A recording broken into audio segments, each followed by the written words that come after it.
hanya saat diduga kuat atau dhanil lurut berasal dari Rasulullah SAW. Selanjutnya ada kedudukan hadis. Hadis yang kedua ada fungsi hadis. Hadis berfungsi untuk menjelaskan dan merinci petunjuk Allah yang ada di dalam Al-Quran. Nah, hadis ini juga memiliki tingkatan.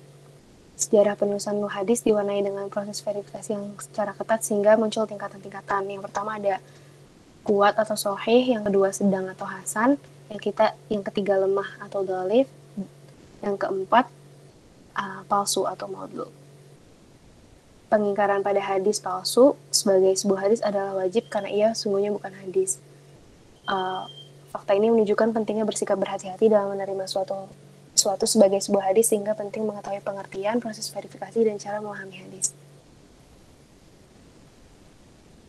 Pengertian hadis dan sunnah. Secara bahasa, kata hadis mempunyai beberapa arti, yaitu baru atau jadid, dengan lawan kata lama atau qadim, yang kedua ada dekat atau qorib, lawan katanya jauh atau ba'id, dan yang ketiga ada berita atau khobar.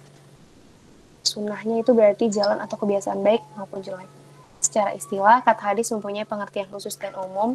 Pengertian khususnya hadis didefinisikan sebagai perkataan atau akwal, perbuatan atau af'al, persetujuan atau takrir, dan sifat yang disandarkan pada Nabi Muhammad SAW. Secara istilah juga ada umum atau memasukkan ucapan dan sikap sahabat Nabi yang tidak bisa secara pasti dibiarkan oleh Rasulullah SAW sehingga bisa diartikan pembolehan. Selanjutnya, sejarah singkat ilmu hadis yang disampaikan oleh rekan saya yang lain.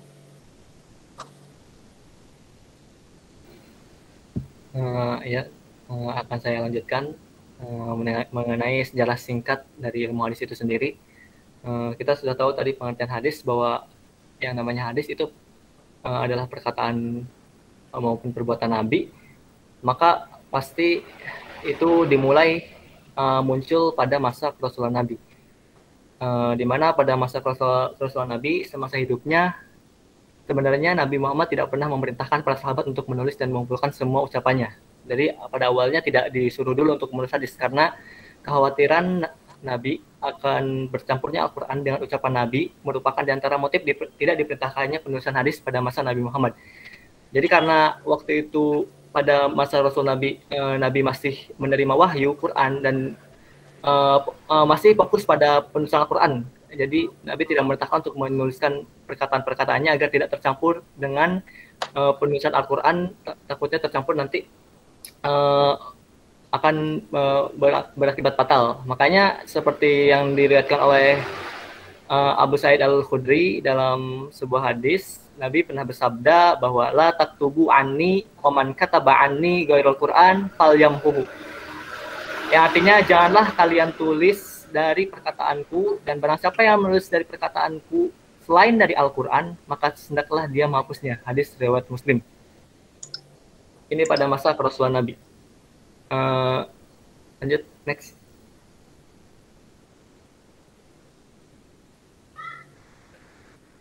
Kemudian setelah masa kerasulan Nabi, lanjut kepada masa pengganti penerus dari kekhalifahan Islam, di mana ada pada masa Khulafaur Rasyidin yang kita tahu ada 4, yaitu Abu Bakar, Umar, dan Utsman dan Ali.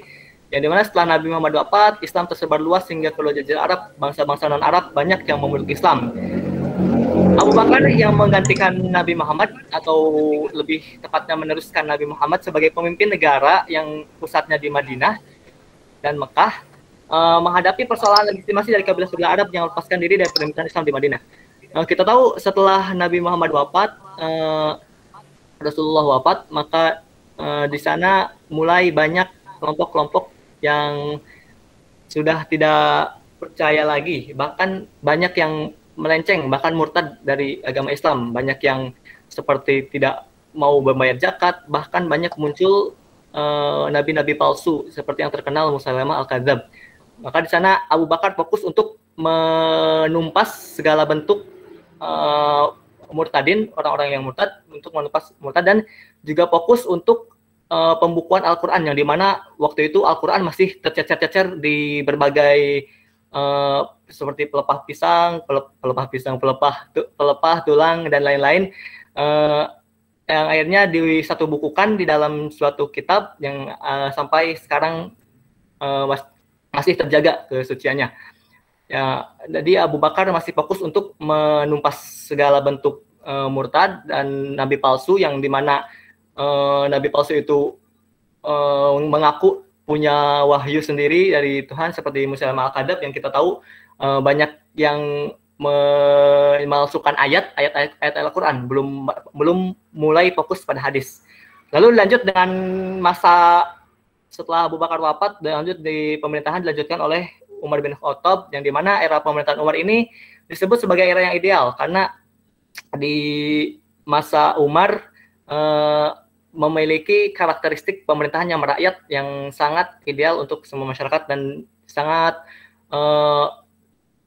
berpengaruh terhadap ekspansi penguasaan Islam. Lanjut, nah setelah Umar wafat, di sana mulai digantikan oleh pemerintahannya Utsman bin Affan, yang mana ini merupakan awal dari disharmoni atau konflik lah ya kehidupan politik dari umat Islam, karena Utsman bin Affan kita tahu melakukan praktek nepotisme, seperti mengangkat gubernur-gubernur di daerahnya yang berasal dari keluarganya, yang sampai saat itu praktek nepotisme itu tidak dapat diselesaikan hingga akhirnya banyak konflik, yang akhirnya Utsman dibunuh oleh massa yang tidak puas dengan pemerintahannya. Ini merupakan titik awal dari disharmoni yang di dalam kehidupan umat Islam. Lanjut ke setelah masa Utsman, kemudian Ali pun ditunjuk tampil menggantikan Utsman setelah masa pemberontakan, yang dimana itu masih masa huru-hara, yang memaksanya melakukan baiat. Jadi baiat itu jadi dia mengangkat diri dan tidak seperti yang tiga sebelumnya yang sesuai kesepakatan semua. Jadi ada yang setuju, ada yang enggak. Jadi dia baiat naiknya Ali jadi khalifah dianggap tidak legitimate karena tidak melalui prosedur sebagaimana telah dilalui oleh tiga khalifah sebelumnya. Ya, sampai di situ bahkan keluarga besar Utsman yang Utsman yang telah dibunuh tadi oleh massa itu mencurigai Ali sebagai inisiator aksi massa yang menewaskan Khalifah Utsman. Ya, di sinilah muncul mulai konflik-konflik sehingga nanti sampai pada berakhirnya masa Khulafaur Rasyidin, sampai nanti terbentuknya dinasti Umayyah oleh Muawiyah bin Abi Sufyan. Ya. Lanjut. Nah, jadi apa kita perlu membahas ini sampai nanti berhubungan dengan ilmu hadis, karena tadi setelah masa Khulafaur Rasyidin kita masuk ke masa tabi'in ataupun pada masa dinasti Umayyah, yang dimana pada dinasti Umayyah ini adalah masa terpecahnya pemerintahan Islam menjadi pemerintahan Ali bin Abi Thalib, yang dimana itu banyak terjadi konflik bahkan di antara internal Islamnya itu sendiri, dan juga pemerintahan Muawiyah bin Abi Sufyan yang tadi tidak terima terhadap pembunuhan Utsman yang dirasa tidak diadili, tidak dihukumi tahun 40 Hijriah, yang dikatakan sebagai masa pertama beredarnya hadis-hadis palsu yang dihubungkan dengan situasi politik yang berkembang. Jadi disinilah mulai berkembangnya hadis-hadis palsu, yang dimana ditandai dengan konflik itu yang terjadi antara Ali bin Abi Thalib dan Muawiyah bin Abi Sufyan, sehingga muncullah hadis palsu. Kenapa muncul hadis palsu? Apa hubungannya? Jadi pemicu kemunculan hadis palsu ini adalah yang pertama itu adalah persoalan politik. Tadi persoalan politik. Jadi banyak para tokoh yang menggunakan yang mengungkapkan hadis yang disebut-sebut sebagai hadis yang ditujukan untuk memuat sanjungan terhadap tokoh politik yang didukung dan celaan terhadap tokoh yang menjadi lawan politiknya. Jadi kayak mengagung-agungkan gitu. Jadi hanya untuk mencari untuk menguntungkan persoalan politik. Jadi dikatakan bahwa ini sabda Nabi. Jadi banyak beredar hadis-hadis palsu yang ini cukup sangat fatal, sangat berbahaya bagi umat Islam ke depannya jika banyak tersebar hadis-hadis palsu seperti ini. Yang kedua juga keinginan untuk meraih popularitas di hadapan khalayak. Jadi banyak para sahabat yang mengungkapkan hadis palsu hanya untuk meraih popularitas di depan banyak orang, sehingga dia banyak hadis-hadis palsu yang menyebar dan banyak nanti dipercayai oleh semua kalangan. Jadi berita bohong itu menyebar karena dalam tanda kutip dikatakan sebagai hadis, bahwa itu perkataan Nabi. Makanya itu sangat berbahaya. Lanjut.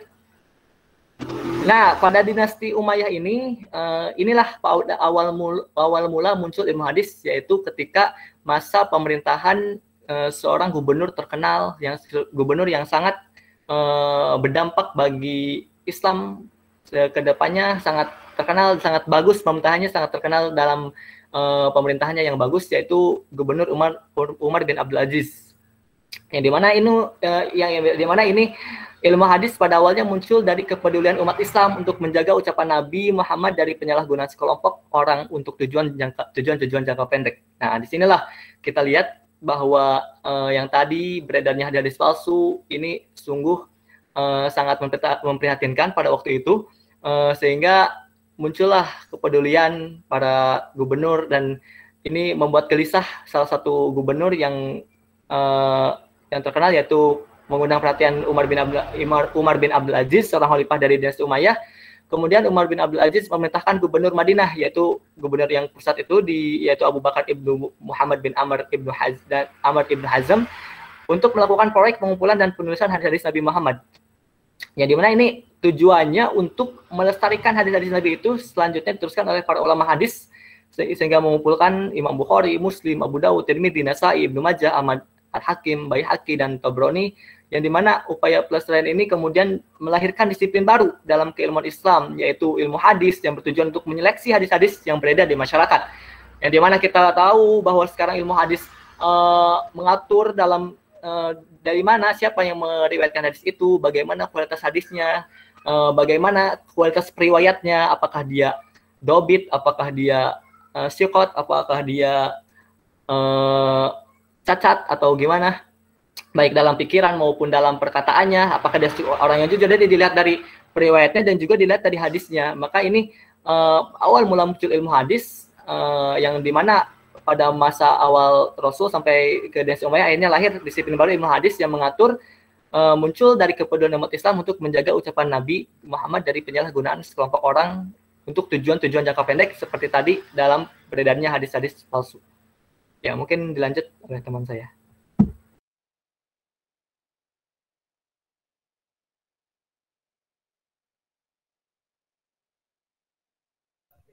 Baik, saya akan melanjutkan presentasinya. Jadi ini kita membahas verifikasi hadis. Maksudnya hadis yang dapat digunakan menjadi sandaran dan juga hadis yang tidak bisa digunakan menjadi sandaran.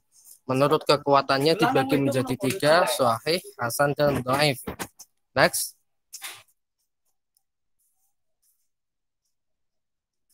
Hadis sahih adalah setiap hadis yang sanadnya muttasil atau sambung, yang mana semua perawinya adalah orang yang adil, dhabit dengan dhabit yang sempurna, tamamud dhabti istilahnya, tanpa adanya sifat syadz dan ilat qadhihah, ilat yang bisa membuat catat suatu hadis. Next, saya akan menjelaskan selanjutnya. Next. Yang pertama, maksud dari muttasil adalah hadis tersebut hadis tersebut perawinya tidak terputus, mulai dari perawi terakhir sampai Rasulullah. Misal begini, Imam Bukhari meriwayatkan suatu hadis, ya.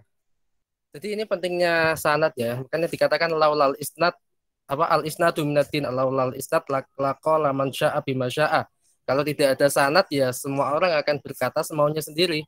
Makanya diperlukan adanya ittisal sanadnya mutasil dari Imam Bukhari, dari gurunya sampai Rasulullah.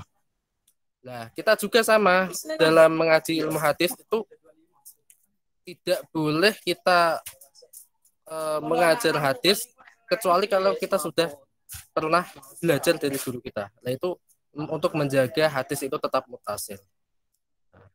Kemudian adil adalah orang yang tidak pernah melakukan dosa besar dan tidak pernah terus-menerus melakukan dosa kecil. Juga tidak pernah melakukan hal yang merusak wibawa seperti makan di pasar, berjalan tanpa alas kaki, dan tidak menutup kepala. Jadi adil ini sangat berat dalam verifikasi hadis, ya. Jadi tidak hanya ghairu fasik saja, tapi tidak pernah itu tadi melakukan hal yang merusak atau merendahkan wibawa. Kalau pernah ketahuan melakukan hal-hal yang merusak wibawa, maka derajatnya akan turun. Nah, seperti itu. Kemudian dobit adalah orang tersebut menjaga hadis tersebut sehingga aman dari lupa. Bisa berupa dobit soderon atau dobit hati, artinya dia hafal di luar kepala sehingga sewaktu-waktu dapat melafalkannya. Jadi seperti ketika kita membaca surat Al-Fatihah gitu. Kita kan sewaktu-waktu bisa coba baca Al-Fatihah. Kan nggak mungkin kan kita, oh bentar saya agak lupa, agak. Nah, para perawi hadis yang seperti itu, dobit yang seperti itu yang paling kuat. Ada juga dobit kitaban, dobit tulisan, artinya dia ingatannya kurang kuat, tapi dia mencatat hadis tersebut. Nah, ini derajatnya ada di bawah levelnya dobit yang suatu tadi yang hafal di luar kepala tadi. Terus next.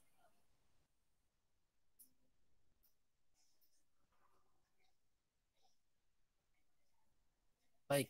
Syadz adalah ketika ada satu orang terpercaya menyelisihi jamaah atau orang banyak yang semuanya terpercaya. Entah dalam sisi matan atau sanad. Jadi gini, matan hadis itu redaksi hadisnya. Jadi misal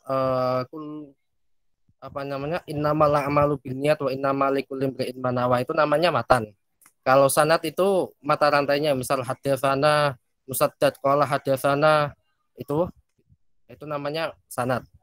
Lah, hadis dinamakan syadz itu ketika dia diriwayatkan oleh satu orang yang thiqah misal. Akan tetapi dia ini menyelisihi banyak perawi lain yang juga sama-sama thiqah. Jadi dia sendiri versus orang banyak. Nah, itu namanya syadz. Syadz itu nerecel itu ya. Aneh, tidak sesuai yang seharusnya, itu syadz. Terus kemudian ilat qadhihah atau ilat yang membuat cacat suatu hadis. Hal-hal yang membuat hadis tersebut bermasalah seperti hadis itu mu'allaq. Mu'allaq itu langsung menyebutkan hadisnya tanpa ada sanadnya, misal langsung qala Rasulullah, qala Ibnu Umar misal. Itu tidak boleh seperti itu problem.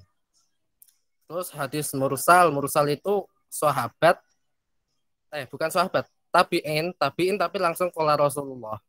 Jadi misal tabi'in itu kan nggak menemui Rasulullah kan, harus kalau dia menyampaikan hadis ya harus dari sahabat baru ke Rasulullah. Lah, ketika dia meriwayatkan suatu hadis tapi langsung qala Rasulullah, itu namanya hadisnya hadis mursal. Ya, itu masalah itu. Terus kemudian mungqati itu sanadnya terputus. Di tengah-tengah misal sanadnya terputus dan sebagainya. Next.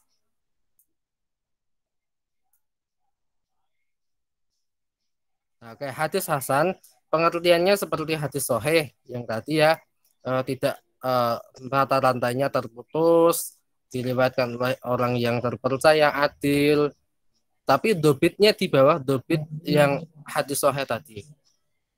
Jadi yang hadis sahih itu memang betul-betul orang yang sangat yang sangat terpilih, yang sangat istimewa lah istilahnya. Dia dobitnya betul-betul hadis itu di luar kepala. Kemudian dia memang menjaga betul dirinya dari maksiat lah, dari hal-hal yang bahkan hal yang bukan maksiat tapi bisa membuat muruahnya turun. Lah, hadis hasan itu orangnya di bawah itu. Seperti tadi saya katakan, dia hafalannya nggak terlalu kuat, tapi dia mempunyai tulisan misal, dia dobit tapi dobit kitaban, itu di bawahnya orang yang hafal di luar kepala itu. Nah, itu masuknya bukan hadis yang diriwayatkan ya, bukan hadis yang sahih, tapi hadisnya hadis hasan. Masih bisa digunakan pedoman buat hukum hadis hasan. Next.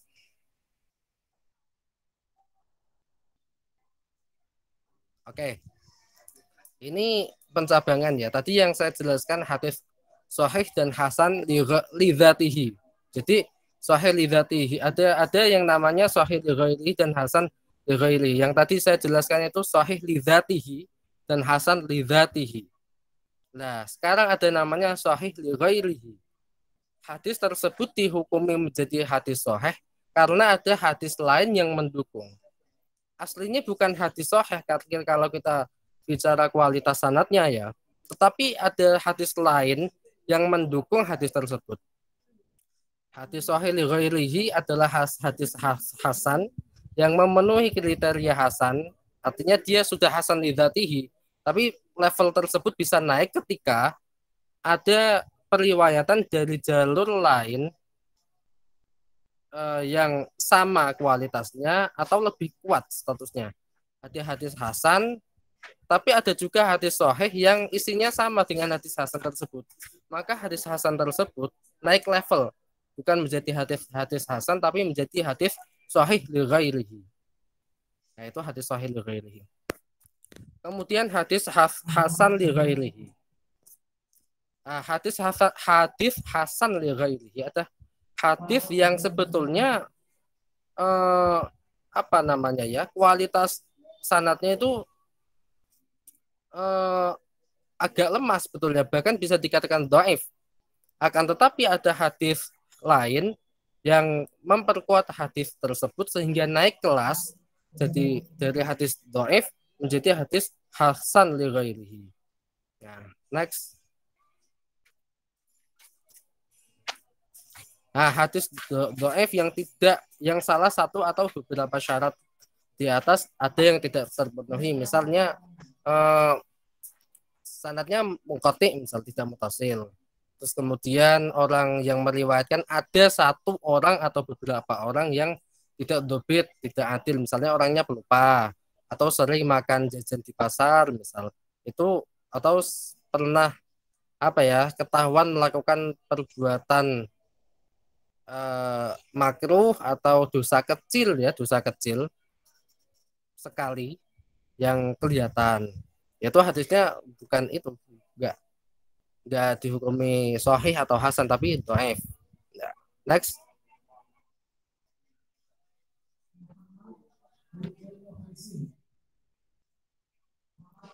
Terus yang keempat hadis maudhu'. Hadis yang ini sebetulnya hadis maudhu' itu kan bukan hadis ya. Ini ada orang ngomong, ini dia ngomong, oh Nabi bersabda begini, padahal Nabi nggak pernah bersabda. Cuman diistilahkan hadis maudhu'. Itu hadis bohong, hadis yang disandarkan kepada Nabi dengan kebohongan dan sebenarnya tidak ada keterkaitan sanad dengan Nabi. Dan pada hakikatnya bukan hadis, memang bukan hadis. Contoh itu ya, dulu ada hadisnya pedagang terong itu. Al-Badinjan dawa'un min kulli da'. Terong adalah obat dari segala penyakit. Nah, itu bukan hadis, itu hadisnya bakul terong itu. Nah, terus next.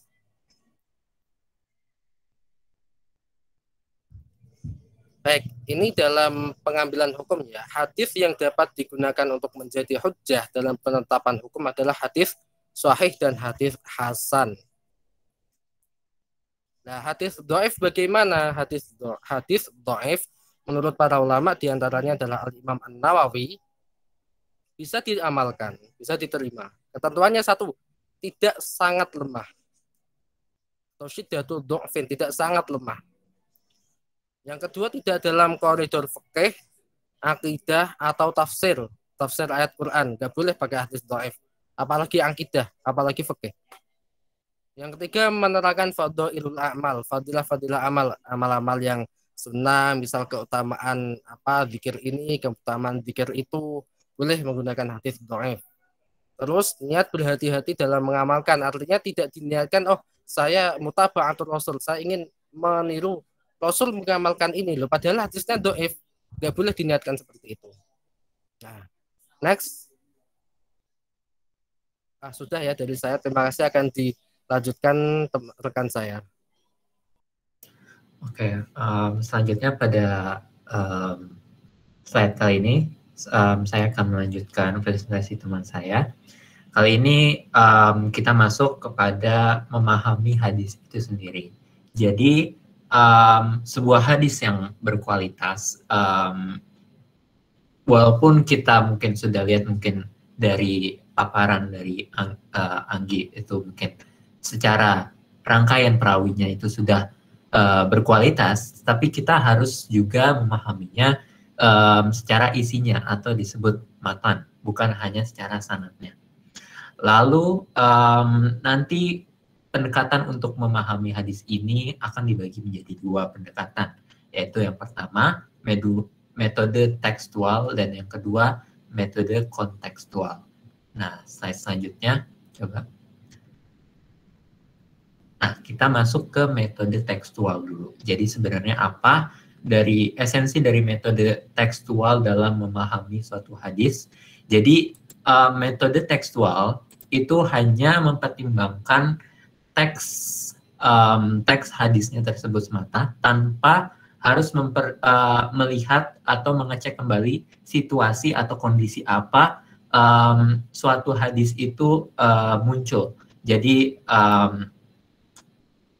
di dalam pendekatan ini kita bisa memberlakukan suatu prinsip namanya yaitu prinsip yang berdasarkan pada umumnya lafaz atau al-ibratu di umil lafzi. Nah, contohnya yaitu adalah hadis di bawah berikut ini. Seorang muslim adalah saudara bagi muslim yang lain, tidak boleh menzalimi, mencibir atau merendahkannya. Ketakwaan itu ada di sini. Terus habis itu tunjukin di dadanya Rasulullah, sudah cukup besar kejahatan seorang jika ia sudah menghina sesama muslim. Setiap muslim adalah haram dinodai jiwanya, hartanya, dan kehormatannya. Mengapa hadis ini bisa kita kategorikan untuk dipahami secara tekstual adalah karena hadis ini mengandung suatu makna yang bersifat kebajikan universal. Dalam hal ini yaitu kita dapat melihatnya tidak boleh menzalimi, mencibir yang dari masa ke masa masih dipegang teguh nilai tersebut sehingga tidak tergantung situasi atau kondisi. Next, selanjutnya. Nah, pada saat ini sedikit berbeda dibandingkan pendekatan sebelumnya, walaupun dalam katanya masih ada tekstual, cuman ini metode kontekstual. Kontekstual di sini maksudnya adalah memahami hadis dengan mengaitkan antara teks dengan situasi yang terjadi ketika hadis Nabi disampaikan. Jadi pada hadis ini dipahami secara kontekstual, maksudnya adalah kita harus terlebih dahulu memahami latar belakang dari munculnya hadis tersebut. Jadi tidak bisa sekedar mengambil mentah-mentah atau memahami secara mentah-mentah dari terjemahan hadis tersebut. Cuman harus juga dilihat asbabul wurudnya namanya. Jadi dalam hadis ini ketika kita memahaminya harus diberlakukan prinsip yang didasarkan pada latar belakang, yaitu al-ibratu bi khususis sabab. Mungkin itu selanjutnya.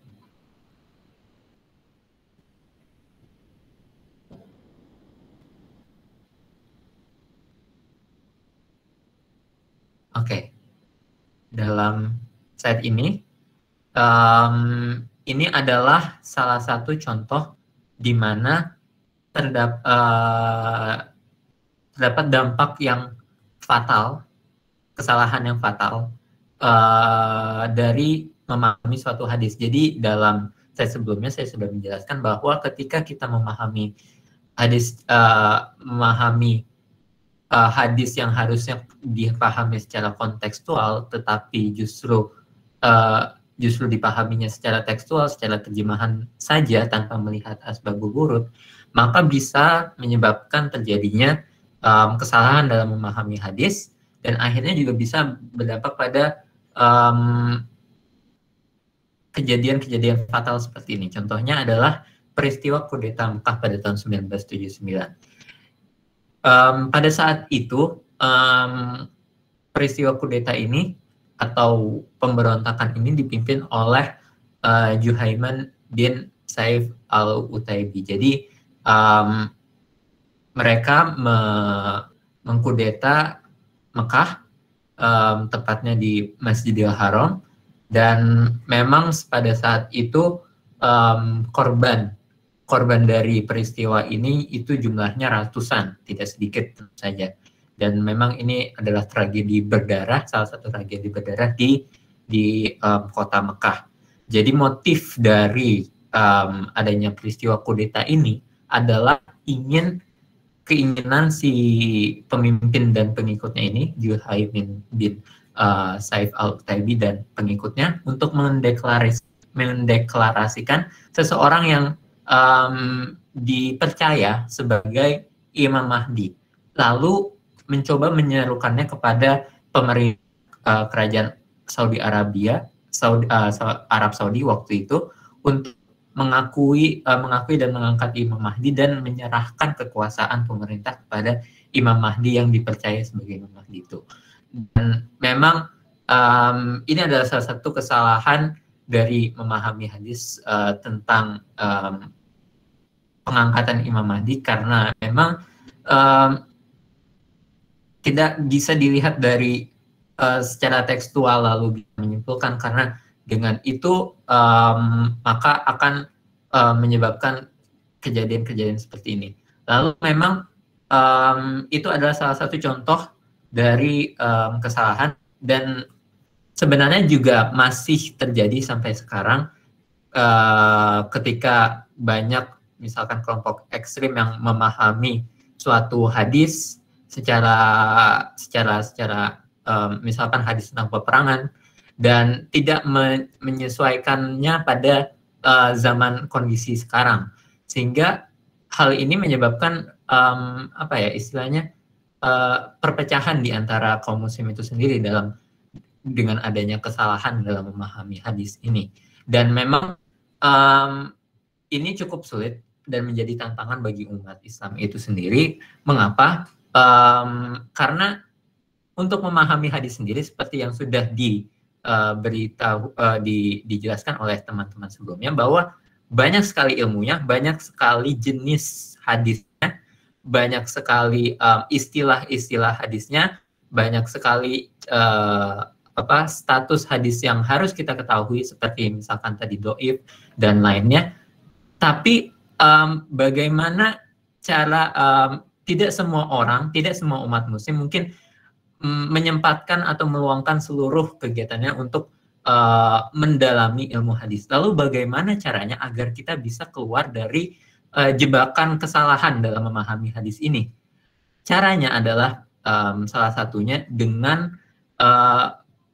memposisikan diri sebagai seorang muslim yang moderat. Dalam hal ini, ketika kita memahami suatu hadis atau kita melihat suatu pandangan yang berbeda, kita berada di jalan yang tengah, tidak terlalu ekstrim, yang seperti yang dijelaskan saat pengantar kuliah sebelumnya, tidak terlalu ekstrim ke kanan, tidak terlalu ekstrim ke kiri. Kita berada di tengah. Itulah esensi moderat untuk menghindari kesalahan dalam memahami hadis, ataupun mungkin juga nanti Al-Quran, yang mana memang ilmu hadis dan ilmu Al-Quran ini butuh waktu untuk dipelajari, tapi cara paling mudah untuk menghindarnya yaitu dengan cara mengambil jalan tengah atau jalan yang moderat dan menghindari jalan yang ekstrim. Sekian presentasi dari kami. Mungkin selanjutnya ada masukan dan kita buka sesi tanya jawab. Assalamualaikum warahmatullahi wabarakatuh. Waalaikumsalam. Menarik ini kajiannya, pematerinya menguasai, ya. 3 orang ini benar-benar berarti kelihatan membaca dan berusaha, ada usaha betul-betul gitu yang saya lihat. Ini harus banyak ini pertanyaannya. Silakan berdalam semuanya, teman-teman. Monggo, monggo.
Teman-teman, ini kita nunggu azan bentar ya.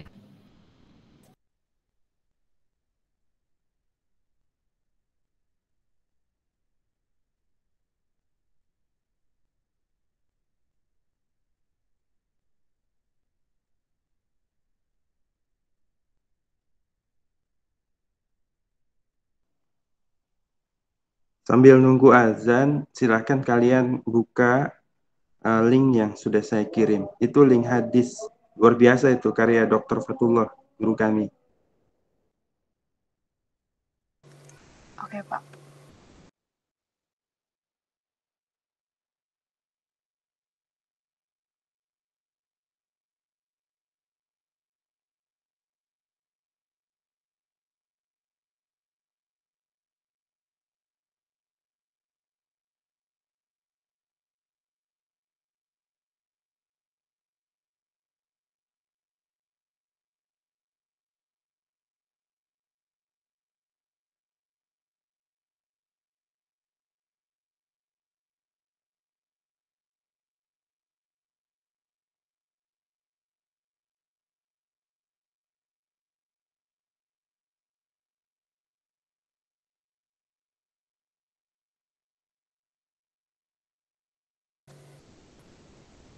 Boleh ke pertanyaan pertama, Agus M. Agus. Silakan. Baik, terima kasih atas kesempatannya. Saya mau menanya tentang syarat-syarat dari perawi hadis. Tadi saya kalau nggak salah baca dan lihat, ada beberapa syarat perawi hadis kayak misalnya adil, tubit. Nah ini ada satu lagi yang tidak pernah merusak wibawa. Nah di situ dicontohkan dengan makan di pasar. Nah saya mau tanya nih, makan di pasar ini gimana kaitannya dengan syarat perawi hadis? Terima kasih.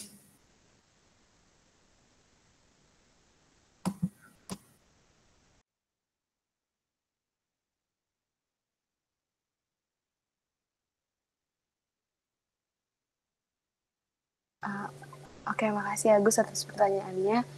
Selanjutnya, Dava Raihan, boleh silakan. Sebenarnya nggak ribet sih pertanyaannya, cuman kayak kita kan sekarang dihadapkan dengan ini ya, zaman era yang globalisasi, jadi di mana informasi sudah didapatkan dengan cepat dan tepat. Nah, gimana sih cara, kan pasti kita nggak bisa memilih dan memilih mana hadis yang benar sama hadis yang dhaif sama hadis yang sahih. Gimana sih cara menyikapi hadis sahih yang sering hadis palsu yang sering beredar kayak kita ada di grup WA keluarga besar gitu. Gimana sikap kita dari diri kita sendiri sih? Itu aja. Makasih.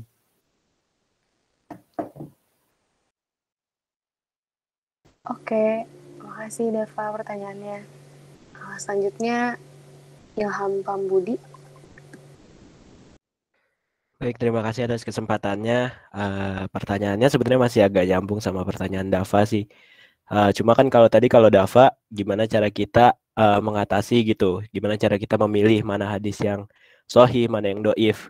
Kalau saya lebih ke kenapa sih hadis-hadis itu dikelompokkan menjadi sahih, hasan dan dhaif gitu?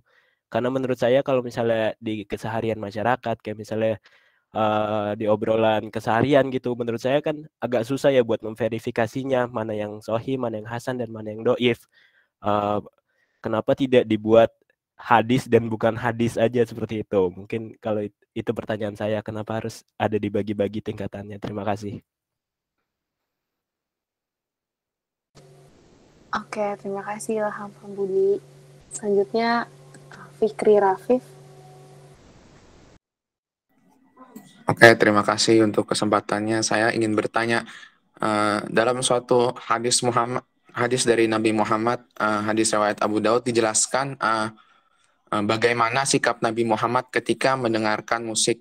Nah, yaitu menutup telinganya ketika mendengar suara seruling. Nah, baru-baru ini kan ada kasus yang santri mendengarkan musik lalu telinganya ditutup. Nah, apakah contoh dari kasus itu merupakan salah satu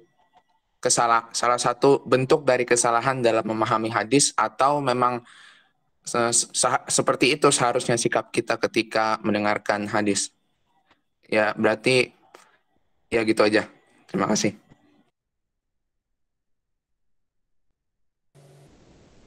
Oke, terima kasih Fikri Rafif atas pertanyaannya. Selanjutnya Atar. Silahkan. Terima kasih atas kesempatannya buat saya. Saya akan bertanya tentang mengapa dalam memahami hadis itu boleh tidak sama antara satu dengan yang lain. Dan siapakah di antara mereka yang paling benar? Maksud saya kan kadang ada mazhab-mazhab, banyak mazhab. Di antara mereka itu siapakah yang paling benar? Itu saja, terima kasih.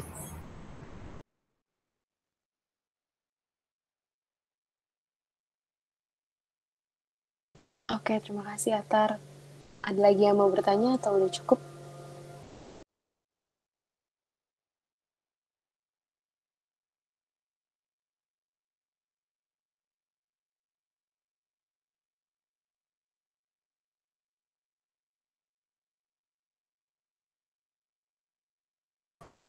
Oke, kalau udah nggak ada yang mau bertanya, kita yang mau jawab.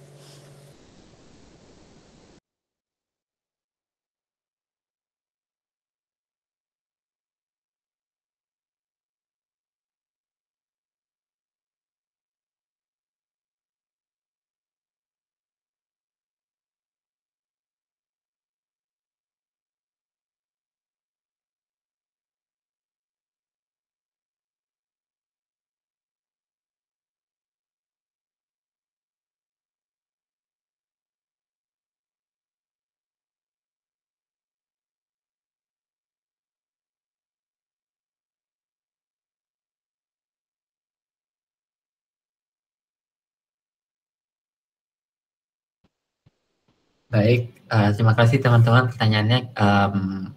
Kita minta waktu buat diskusi bentar ya.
Assalamualaikum warahmatullahi wabarakatuh. Saya akan menjawab pertanyaan dari Dava Raihan Putra. Bagaimana cara menyikapi hadis palsu yang beredar? Sebenarnya cara nyikapin hadis palsu yang beredar itu dibutuhkan 3 peran dari 3 pihak yang berbeda. Yang pertama itu dari penyebar. Penyebar hadis itu harus selektif dalam men-share hadisnya dengan meneliti kesahihannya terlebih dahulu. Yang kedua itu ada penerima sebaran atau kita biasanya. Penerima sebaran juga harus mengecek kebenarannya dengan berbagai cara, bisa dengan cek kitab aslinya atau tanya kepada ustadz atau ahli hadis. Yang ketiga, itu ada ahli hadis. Ahli hadis harus menjadi rujukan akhir untuk memastikan nih validitas sebuah hadis. Nah, ahli hadis ini merupakan peran yang penting dalam menghentikan persebaran hadis palsu. Ada peran-peran ahli hadis yang bisa dilakukan, kayak misalnya menyampaikan bahaya penyebaran hadis palsu, bisa lewat khutbah, ceramah-ceramahnya. Terus yang kedua bisa menyebarkan hadis-hadis yang sahih aja, dan jangan mulai-mulai memperkenalkan hadis-hadis palsu karena nanti bisa menyebabkan kesalahpahaman dari penerimanya. Terus yang ketiga bisa juga ahli-ahli hadis membuat wadah nih untuk masyarakat biar bisa ngejawab kebingungan masyarakat terhadap suatu hadis. Itu sih. Terima kasih. Terima kasih jawabannya. Udah ngejawab belum? Sudah. Oke. Baik, selanjutnya saya akan menjawab pertanyaan pertama ya. Apa hubungan antara syarat perawi hadis dan tidak pernah makan di pasar? Ini hanya contoh saja ya, tidak makan di pasar. Jadi gini, kita melihat hal ini tuh kita harus melihat pada zaman dahulu. Ya. Asal mula kenapa ada namanya pembukuan hadis.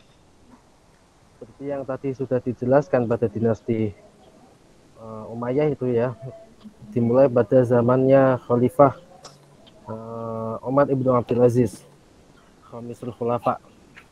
Nah, bayangkan pada zaman dahulu itu semua orang bilang qala Rasulullah, qala Rasulullah, qala Rasulullah. Bahkan pedagang di pasar, orang yang nyangkul sawah itu bilang qala Rasulullah. Ini benar qala Rasulullah apa enggak? Yang jadi problem itu di situ kan. Nah, maka para muhadditsin, para rijalul hadis yang meriwayatkan hadis itu memberi syarat orang yang mereka tanyai hadis itu. Hubungannya dengan makan di pasar ini. Jadi ketika kita menyandarkan sesuatu pada Rasulullah itu bukan sesuatu yang kecil loh. Kita bilang Rasulullah bersabda demikian, kita bilang Rasulullah pernah melakukan demikian, itu perkara yang sangat besar. Hatta Rasulullah itu pernah bersabda demikian. Man kadzaba alayya muta'ammidan falyatabawwa maq'adahu minan nar. Barang siapa yang berbohong atas namaku sengaja, maka siap-siap untuk bertempat di neraka. Nah, karena itu yang pertama itu, yang kedua ini menjadi sandaran umat Islam. Bagaimana dalam menetapkan sebuah hukum dan sebagainya. Jadi harus benar-benar berkualitas. Benar. Ini juga dilihat dari para perawinya, harus tadi adil, tidak pernah melakukan dosa besar sekalipun, dan tidak pernah terus-menerus melakukan dosa kecil dengan sengaja, dan harus itu tadi tambahannya harus menjaga wibawa, harus orang yang terhormat. Sekali lagi, tidak pernah makan di pasar itu maksudnya orang yang sangat terhormat, menjaga kehormatannya. Kita bayangkan seorang kiai, misal siapa ya, ya kiai misal Kiai Ma'ruf Amin, pantaskah Kiai Ma'ruf itu makan sate ojek pakai plastik gitu, apakah pantas? Dan dia seperti itu juga, yang tidak pernah melakukan perbuatan makruh. Itu syaratnya hadis sahih seperti itu.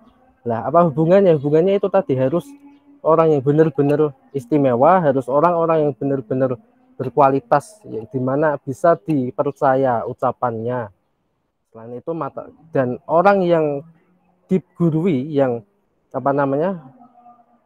diambil hadisnya atau dia belajar hadis itu harus seperti itu semua. Jadi sampai Rasulullah harus orang yang seperti itu semua. Kalau ada satu saja orang yang cacat, misalnya wibawanya kurang, tuh hadis itu bisa turun derajatnya. Sampai seperti itu, karena memang sangat ketat sekali. Bahkan Imam Bukhari itu menyarankan ada muasyarah dan pertemuan secara langsung. Pak, orang ini pernah bertemu secara langsung atau tidak? Oh, tidak pernah. Jangan, enggak saya ambil. Makanya kenapa Imam Bukhari itu kitab Sahih Bukhari itu ashahhu kutubil hadis, ya, kitab hadis yang paling sahih, yaitu karena syaratnya sangat berat sekali. Yaitu mungkin hubungannya apa ya? Hubungannya ya orang itu karena bisa diambil hadisnya itu harus yang benar-benar berkualitas, benar-benar yang sangat terhormat. Nah, demikian. Ada pertanyaan mungkin atau sudah terjawab? Terima kasih sudah menjawab banget. Terima kasih. Ya, terima kasih sudah bertanya. Oke, mungkin selanjutnya saya akan mencoba menjawab dari pertanyaan Ilham Pambudi yang menanyakan kenapa hadis dikelompokkan menjadi sahih dan dhaif. Kenapa dhaif masih dianggap sebagai hadis? Yang pertama, sebenarnya hadis dhaif itu juga masih merupakan emang jangan kita anggap sebagai hadis. Emang benar, hadis dhaif itu jangan dianggap sebagai hadis. Kenapa para ulama menetapkan hadis itu sebagai dhaif? Mungkin yang pertama alasannya karena untuk membedakan juga ada yang selanjutnya yang dinamakan mungkin lebih lanjut lagi, ada yang namanya athar. Athar itu adalah perkataan sahabat. Mungkin karena orang ini mengatakan, mungkin tadi bermulai dari zaman Utsman, mengatakan menyandarkan bahwa ini adalah perkataan Nabi, padahal itu perkataannya diri sendiri, maka dikategorikanlah itu sebagai hadis dhaif. Sedangkan ada juga yang menyampaikan perkataan sahabat disebutnya athar. Dan juga di hadis dhaif ini tidak semua sebenarnya isinya itu kadang yang tadi disebutkan, kadang ada di hadis dhaif itu tercantum fadail amal, seperti keutamaan amal, barang siapa yang membaca surat ini maka akan ini. Tapi orangnya itu memotivasi kita buat beramal, memotivasi kita buat membaca Al-Quran, membaca ini. Jadi hadis dhaif itu berguna untuk boleh kita amalkan hanya untuk fadail amal. Fadail amal itu sebagai dorongan kita untuk melakukan beramal gitu. Tapi jangan diniatkan itu diyakini sebagai hadis. Tadi dalam cakupan hadis dhaif itu jangan kita percayai dalam bidang akidah dan fikih. Tapi dalam fadail amal itu masih boleh dengan niat berhati-hati, jangan dinyatakan sebagai dhaif. Makanya kita tidak pernah menemukan pernah menemukan kitab hadis, kumpulan hadis dhaif, nggak pernah gitu. Jadi yang ada kan Sahih Bukhari, Sahih Muslim, Musnad, dan juga kumpulan-kumpulan hadis. Makanya tadi kenapa ulama menetapkan hadis itu sebagai dhaif, karena si orang ini menyandarkan perkataan kepada Nabi, padahal itu bukan perkataan Nabi tapi perkataannya dia sendiri, dan itu dikategorikan sebagai hadis dhaif. Dan mungkin agar membedakan juga antara athar, yaitu athar itu perkataan sahabat. Mungkin gitu. Sudah Ilham Pambudi. Ya, udah terjawab. Terima kasih. Ya, terima kasih. Oke, sekarang saya Zulfan akan menjawab pertanyaan dari Fikri Rafif. Memang pertanyaannya bagus ya. Jadi sebenarnya ini yang kasusnya Deddy Corbuzier itu baru-baru ini yang mengkritik santri menutup telinga saat mendengar musik. Nah, dalam yang saat ini kita lagi belajar hadis, apakah ini sesuai hadis atau ada kesalahan dalam memahami hadis? Jadi pertama saya akan membacakan dulu hadisnya. Jadi hadisnya itu terdapat hadis dari Ibnu Umar, yang Ibnu Umar riwayat Ahmad, hadis riwayat Ahmad. Ibnu Umar pernah mendengar suara seruling dari pengembala.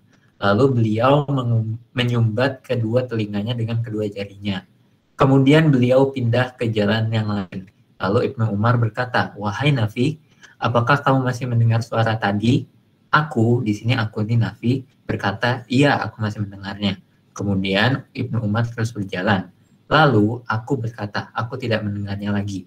Barulah setelah itu Ibnu Umar melepaskan tangannya dari telinganya dan kembali ke jalan itu. Terus berkata, "Beginilah aku melihat Rasulullah Shallallahu Alaihi Wasallam ketika mendengar suara seruling dari seorang pengembala. Beliau melakukannya seperti tadi." Lalu dengan hadis ini, maka santri-santri tersebut yang di kasus ini itu hanya istilahnya meniatkan untuk mengikuti hadis Rasulullah tersebut, dan memang sudah sesuai dengan hadisnya. Dalam hal ini ya memahaminya sudah sesuai, yang sejauh yang saya pahami tidak ada pertentangan bahwa hal itu tidak boleh dilakukan. Tapi di sini permasalahannya lebih kepada cara menyikapi perbedaan pandangan itu. Jadi memang tidak semua umat Islam itu mengambil posisi yang se-ekstrim, yang istilahnya mengikuti hadis tersebut. Jadi ada Muslim yang masih mendengar musik juga, dan cara menyikapinya yang saya sudah tekankan sebelumnya, yaitu paling tepat adalah dengan cara yang moderat. Artinya cara moderat adalah kita memahaminya, kita menyikapinya dengan menghargai perbedaan tersebut. Artinya dalam hal ini kesalahannya bukan dalam pemahaman hadisnya yang dalam kasus ini, tapi kesalahannya adalah cara menyikapinya dari perbedaan pandangan. Mungkin kita sebut nama aja si Pak Deddy Corbuzier ini memiliki pandangan yang berbeda terhadap hadis tersebut. Mungkin ada hadis lain atau bagaimana, tapi cara menyikapinya adalah bukan dengan menentangnya begitu saja. Itu dikategorikan sebagai apa ya istilahnya, tidak jalan yang moderat, walaupun secara posisi maksudnya di sini adalah tidak se-ekstrim menolak musik secara mentah-mentah. Cuman dalam hal ini Deddy Corbuzier juga melakukan sesuatu hal yang ekstrim, yaitu tidak menghargai perbedaan tersebut, yang sebenarnya itu sah-sah saja perbedaan untuk misalkan dalam konteks ini, konteks mendengar musik. Sebenarnya itu aja sih dari saya. Mungkin terjawab, Fikri? Ya, terjawab untuk pertanyaannya. Terima kasih, Zulfan. Oke, mungkin dilanjut teman-teman. Ya, Satu lagi baik, saya pertanyaannya. akan menjawab pertanyaan kelima ya. Di antara mazhab, siapakah yang paling benar? Baik, seperti ini ya. Jadi kita tahu ada banyak mazhab ya di dalam Islam. Hanya mazhab fikih yang mungkin paling terkenal ada mazhab akidah, tasawuf juga ada mazhabnya, ada mazhab thariqah, dan ada juga mazhab bahkan qiraah dalam membaca Quran. Nah, siapakah yang paling benar? Semuanya benar. Tadi saya menarik sekali yang disampaikan oleh Zulfan tadi tentang menghargai perbedaannya. Nah, pertama perlu dipahami di sini bahwa para ulama mazhab itu berbeda pada urusan cabang, bukan pada urusan pokok. Urusan pokok seperti rukun Islam, rukun iman, misal hukum sholat adalah wajib, fardu ain, hukum mencuri adalah haram, itu semuanya sama semuanya. Yang berbeda di sini adalah urusan-urusan cabang. Apakah misal dalam sholat membasuh kepala itu apakah seluruh kepala atau hanya sebagian atau seperempat? Apakah niat dalam wudhu itu atau dalam sholat itu wajib? Apakah ketika kita bersedekap dalam sholat itu di dada atau di bawah dada atau di bawah perut? seperti itu saja perbedaannya. Apakah misal apa namanya dalam sholat itu Al-Fatihahnya pakai bismillah atau tidak. Seperti itu saja. Tidak ada sama sekali yang berpendapat bahwa misal sholat tidak wajib. Tidak ada.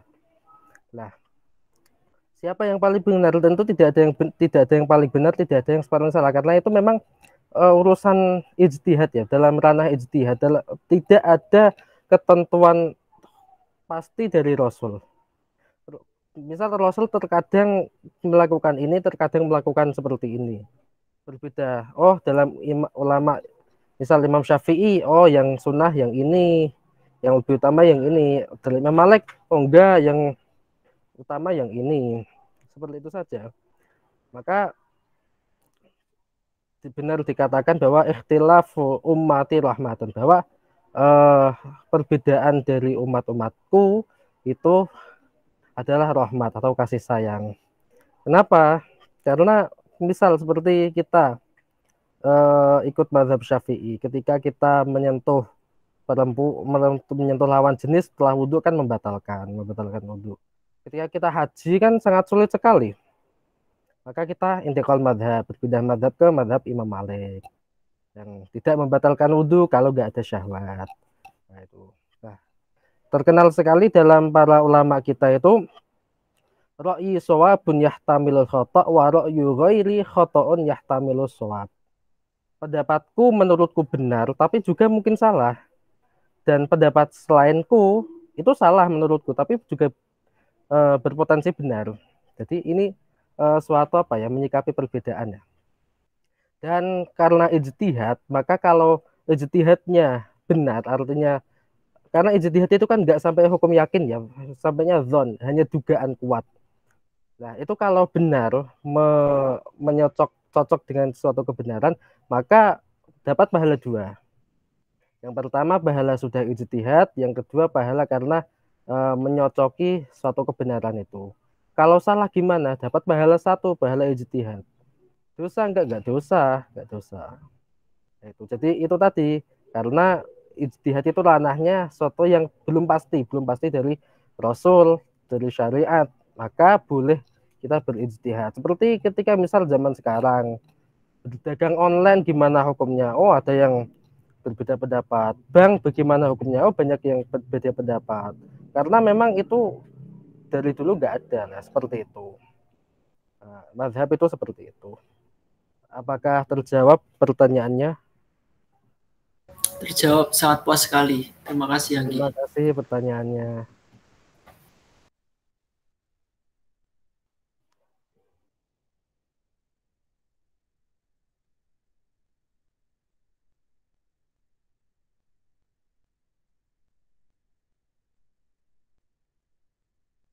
Alhamdulillah pertanyaannya sudah terjawab semua. Sekian dari kelompok kami. Apakah ada yang ditambahkan, Pak? Ya, cukup bagus. Sudah bagus lah.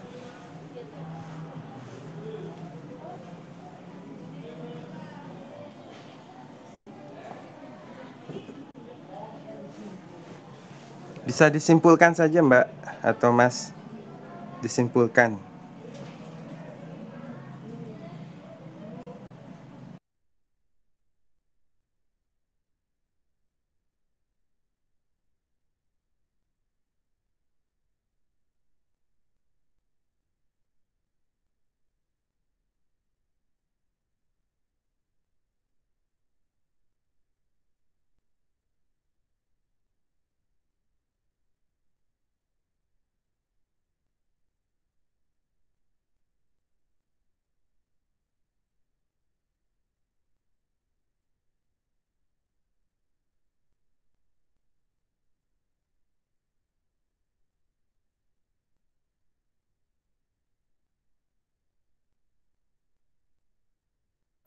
Ya, saya akan menyimpulkan dari presentasi kami bahwasannya hadis sebagai pedoman kedua ya sebagai umat Islam di bawah Al-Qur'an tentu saja ini mempunyai kedudukan yang sangat tinggi dalam umat Islam. Hadis merupakan penjelas Al-Quran, pedoman hidup juga bagi manusia. Karena itu kita harus senantiasa mengikuti sunnah Rasulullah dari setiap hadis dari beliau berupa perkataan beliau, perbuatan beliau, dan apapun yang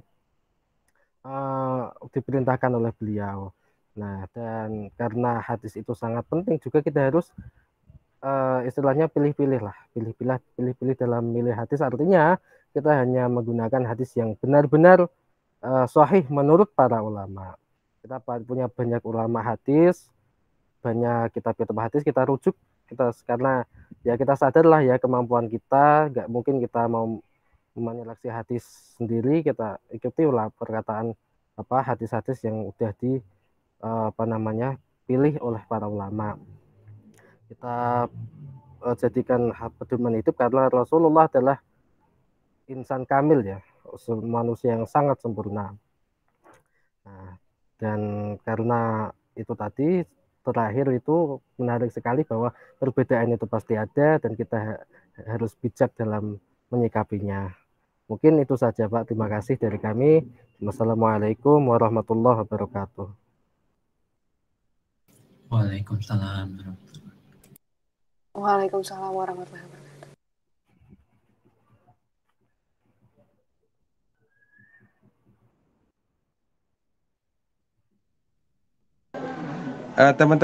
Teman-teman mahasiswa, saya cukup sampai sini aja barangkali ya. Ini mau ada kegiatan tasyakuran Devi. Saya kira cukup sampai sini aja ya teman-teman mahasiswa sekalian. Saya kira sudah bagus presentasi dan diskusinya pada siang hari ini ya. Patut kita apresiasi, berikan give applause yang meriah untuk kelompok ketiga ini. Saya harap kelompok-kelompok yang lainnya pun akan mengikuti dengan lebih baik lagi presentasi dan penguatan daripada materi